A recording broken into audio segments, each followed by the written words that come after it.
Have you ever, hit that point where that drive, that specific get up and go, seems to have just vanished? You're not exactly sick, but you feel far from well. It's that sort of low hum of fatigue deep down, making every action feel like effort. Oh, definitely.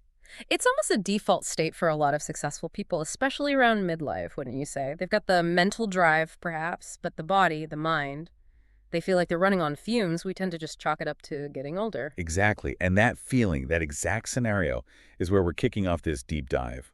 We are unpacking a really practical blueprint for men's health, strength, and, well, self-care. And we're doing it through one man's story. Let's call him Leo. Leo's 52, a really talented woodworker. But his workshop, usually smelling of fresh cedar, had started to feel more like, I don't know, sawdust and stagnation. That image really paints a picture. Yeah, the energy was just gone, replaced by this constant low hum of fatigue and a brain fog, Mm, so thick that even picking wood grain felt yeah. huge, monumental. And the physical symbol was right there, wasn't it? In his workspace. A beautiful oak table, half done, stuck. Not because he lacked skill, but because his own internal resources were stalled out. It's a powerful metaphor for that kind of weariness. But thankfully, that wasn't the end for Leah. His daughter Maya, she stepped in. She gave him a challenge, actually, kind of like Movember, but reframed, not just growing a mustache, but focusing on growing health holistically. And she introduced him to this structured guide for getting back on track, the guidance from Nazula Mercy. Right. And what's really key about Nazila Mercy's guidance here is that it didn't start with some massive, overwhelming life change. No huge diets or crazy workout plans right off the bat. The whole idea was that, real vitality, genuine mental wellness, it comes from small, consistent, intentional actions, starting with just awareness. Okay, so that's our mission today. We're going to really dissect these 5 key steps that Nazula Mercy laid out. We want to show you, our listeners, how these small strategic shifts can break that inertia and lead to, honestly, dramatically better energy and clarity. So let's get into those first crucial steps. Usually when we think health turnaround, we jump straight to like intense workouts or super strict diets. But Nazula Mercy's starting point was different.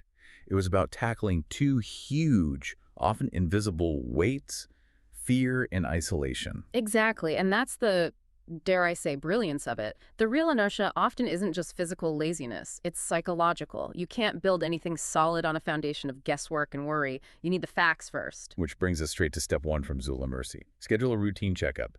Just do it. Now, for Leo, this was genuinely tough. Sitting down with his doctor, Dr. Evans, talking about the necessary screenings, especially things like prostate health. Yeah. That felt like a huge hurdle.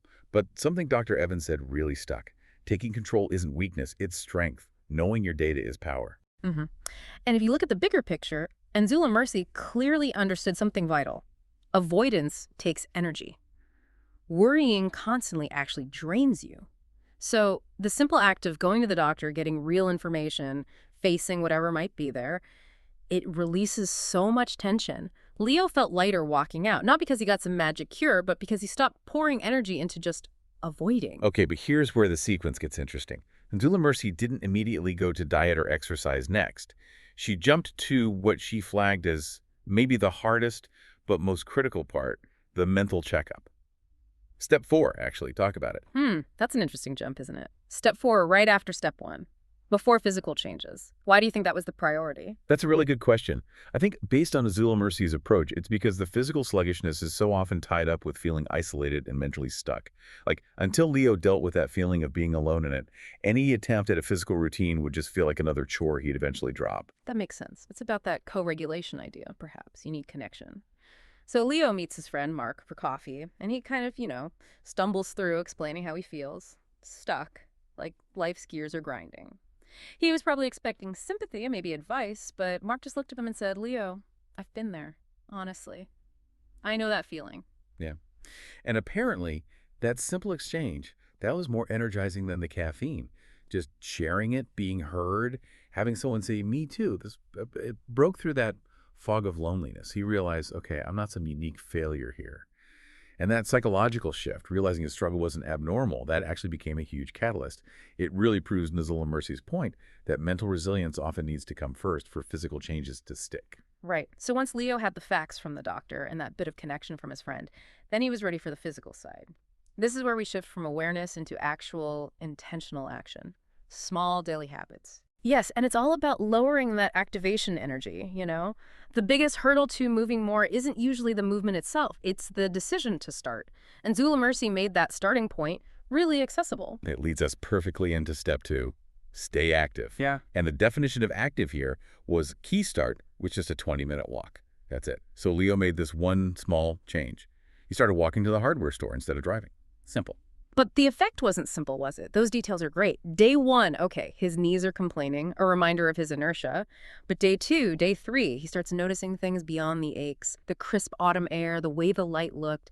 The walking wasn't just burning a few calories. It was physically moving stagnant energy, helping regulate his system, literally clearing his head step by step. That increased blood flow, even from minor exertion, started thinning that mental fog. And that little bit of momentum, that feeling of I did something, carried him right into the next physical piece. Step 3, eat smarter. Basically, more greens, less grease. And this was really aimed squarely at that awful post-meal slump that killed his afternoons. Absolutely. This wasn't about drastic calorie cuts. It was strategic. It was about reducing the metabolic load. Leo needed to stop using up all his morning energy just digesting a heavy, greasy breakfast. It was bogging him down. So he swapped the usual diner stuff for something nutrient-packed but easy on the system. A smoothie. The recipe, straight from the Zula Mercy's guidance, was simple. High-fiber fruit like banana, some leafy greens, spinach I think it was, and a splash of forever aloe vera gel. Right. And adding that aloe vera gel, rich in polysaccharides, along with easily digestible nutrients, it wasn't just about vague cleansing. Right. It was functional. It helped clear the pathways in his gut, improve nutrient uptake, and directly tackle that sluggishness that comes from poor digestion. It freed up energy, both physical and mental, making everything else feel more possible. Okay, so Leo's putting these pieces together. The checkup data, the vulnerability, the walking, the smarter breakfast. Now he moves into the final stage, described by Zula Mercy, building a daily ritual of more specialized support. And this wasn't random pill popping. It was a targeted system based on what he learned, especially from that doctor's visit. Yes, this shows he'd really shifted his mindset. He wasn't just hoping things would get better. He was actively constructing a more resilient internal system. Zula Mercy encouraged this kind of tailored approach, covering the key bases rather than searching for one single magic bullet. Which brings us to step 5, adding strategic nutritional support for vitality. Leo started layering things in, guided by the doctor's focus on long-term wellness and Zula Mercy's advice for sustained energy and balance. And the timing and composition were deliberate, addressing different needs throughout the day. So in the morning, with that smoothie, he added Forever Vitalized Men, a blend specifically formulated with botanicals and minerals to support male hormonal balance and prostate health. This was proactive, right? Building defense based on that conversation with Dr. Evans. Then tackling that classic energy dip, the afternoon slump, where focus just goes out the window. Instead of reaching for more coffee, he incorporated Forever Multi-Maca. Yes, an adaptogenic blend. Maca root is known for helping the body adapt to stress and maintain energy levels naturally. So it provided a steady, sustained boost, helping him get back to his workshop focused, but without the jitters or the later crash you get from stimulants. It supports the system rather than just whipping it.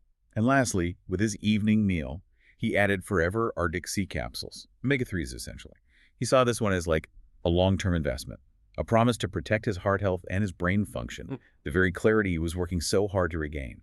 Exactly. And looking at that whole system, morning support for hormones, afternoon adaptogens for energy, evening essential fatty acids for cardiovascular and cognitive health, Zula Mercy's guidance helped him build this comprehensive, customized approach. It covered all the critical bases, creating a really solid foundation for lasting energy and well-being, not just patching holes, but rebuilding. So fast forward a few weeks.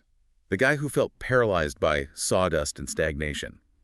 He was different. Still Leo, still the craftsman, but the whole vibe in his workshop had changed. You could smell the fresh-cut oak again. That energy of creation was back. And that huge oak table, the symbol of his stall, finished. Beautifully done. You can just picture him running his hand over it. Smooth, complete, whole. That low hum of fatigue wasn't just quieted, it was gone. Replaced by this deep, steady kind of vitality. And crucially, that mental fog lifted. Clarity, purpose, things he hadn't felt clearly in years. He wasn't just maintaining anymore. He was actively building. Yeah. Building awareness through the checkup, building mental resilience by talking, building his physical energy with movement and smart fuel, reinforced by Zula Mercy's targeted support. That finished table, it wasn't just a piece of furniture. It represented getting unstuck. It felt like the beginning of a quiet, solid confidence. Which really brings us to a question for you, listening right now. What's your unfinished table? What project or part of your life, maybe it's work, maybe your relationships, maybe something creative, feels stuck? Symbolizing an area where you need to perhaps build a little more awareness, health, and that quiet confidence. It doesn't have to be huge. Start small, like Leo, but the key is to just start. That's the challenge we'll leave you with today. If Leo's story resonated and you want more practical wellness insights like this, turning big challenges into manageable steps based on how things actually work, then definitely hit that subscribe button. We'd love to have you join us for the next deep dive.